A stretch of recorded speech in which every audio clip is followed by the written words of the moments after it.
Here's this year's garden tour, summer 2020. As you can see, our berry bushes have been quite busy. The raspberries are coming on. I've had lots of Saskatoons and Haskap berries in my morning breakfasts. Over here, the pots. There's some peppers, some tomatoes, some petunias, and a few little herbs and things.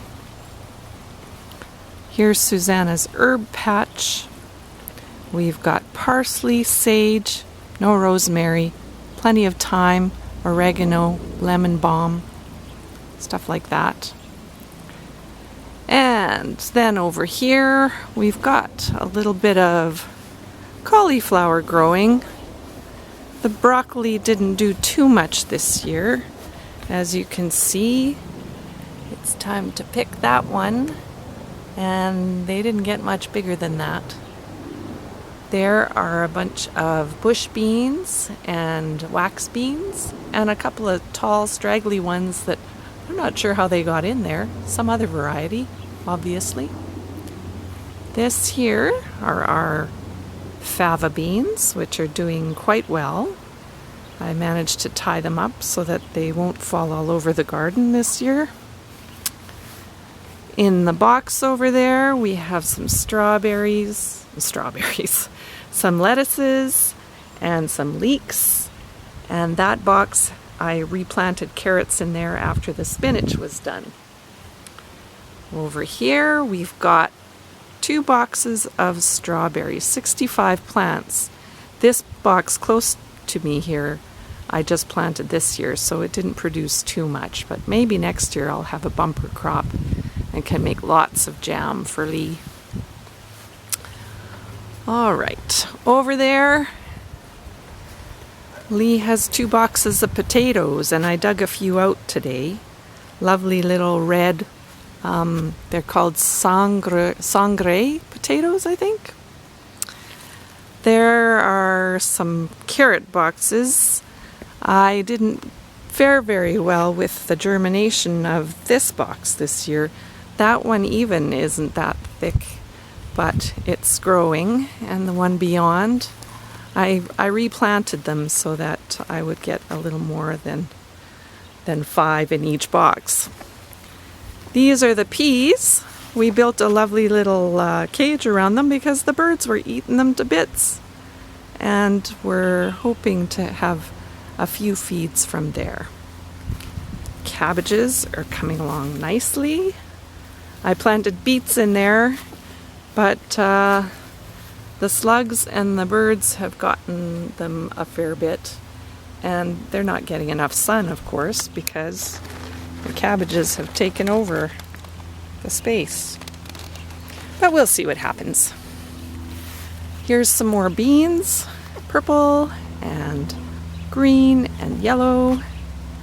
Our cucumbers are actually starting to come in the heat.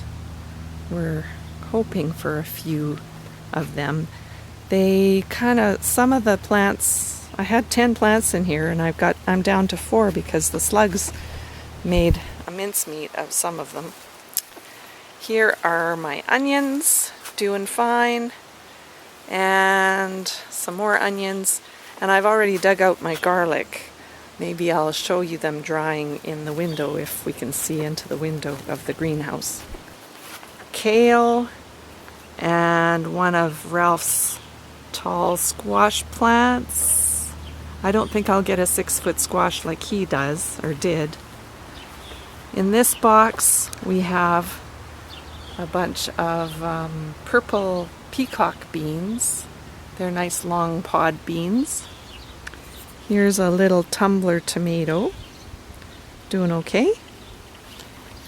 And this box here, I also planted carrots in here recently after I took the spinach out, but I don't know if anything's going to come of what I did. It doesn't look too promising. There's a few scarlet runner beans there and a few bush beans down here. Whatever I get from these plants I'll use for seed next year if the slugs leave me anything. They're just turning so much of my beans into lace this year, it seems. Here are the tomato plants. Lots of them.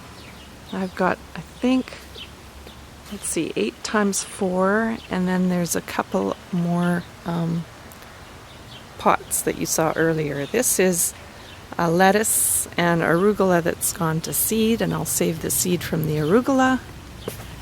And finally, the back corner, we have some squash plants.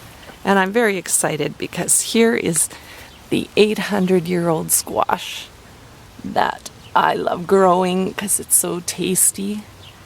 And there's a spaghetti squash, and I believe we've got some, I'm not sure, Christina gave me this one here.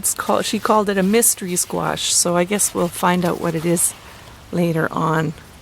And I think these ones here are spaghetti squashes. So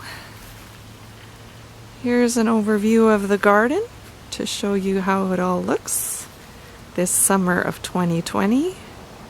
Probably the last video I'll take with this poor camera because it's starting to not work very well anymore at all. I'm amazed I got this far with this one. Anyway, hope that you're enjoying your summer. And let's see if we can find some cute little tomatoes to close off the screen here.